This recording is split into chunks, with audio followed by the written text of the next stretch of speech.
السلام عليكم ورحمة الله وبركاته. في سلسلة جديدة من حلقات لحظات طمأنينة، السلسلة بعنوان تهذيب النفس والرفق بالغير. في ناس فاكرة إن اللي بيحزن أو يتعب نفسيا يبقى بعيد عن ربنا، وعلمونا وإحنا صغيرين إن الراجل ما يعيطش وإن الحزن ضعف أو قلة إيمان. بس الحقيقة الحزن مش ضد الإيمان ولا ضعف، الحزن إنسانية وفطرة ربنا خلقنا بيها عادي جدا.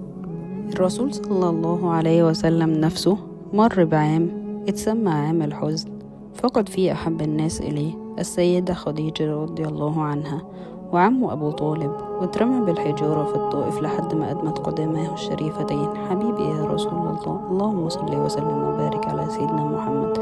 وقال وقتها دعاءه المشهور: اللهم إليك أشكو ضعف قوتي وقلة حيلتي وهواني على الناس يا أرحم الراحمين، أنت رب المستضعفين وأنت ربي، إلى من تكلني؟ إلى بعيد يتجهمني أم إلى عدو ملكته أمري؟ إن لم يكن بك علي غضب فلا أبالي، ولكن عافيتك هي أوسع لي.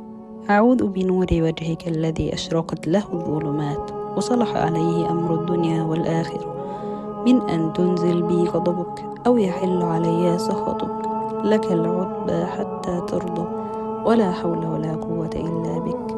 الرسول صلى الله عليه وسلم في الدعاء ده كان بيدعي بقلة الحيلة وإنه هو تعبان وهو أكمل الناس إيمانا، وربنا ملمهوش، قال له إن الحزن ده ضعف وعيب. الحزن مش دليل بعد عن ربنا، ده دليل إنك بشر ولسه فيك إنسانية، وربنا خلقنا بقلوب بتحس وبتتألم. وعشان كده لو شفت حد حزين ارفق بيه، بلاش تحكم عليه أو تكسره بكلام زي إيمانك ضعيف أو أنت بعيد عن ربنا كده ليه.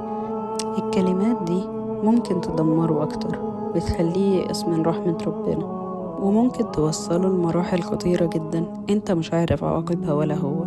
اختار تكون سبب تطبطب فيه على الناس وما تكسرهمش. اجبر الخواطر وبلاش كسرها، يا تمسح الدمعة يا تسكت وتدعيله، وكل خيرا أو لتصمت.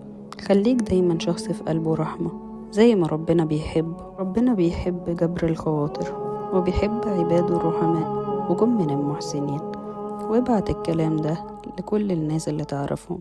شكرا ليك، وصلي على اللي هيشفع لك. والسلام عليكم ورحمة الله وبركاته.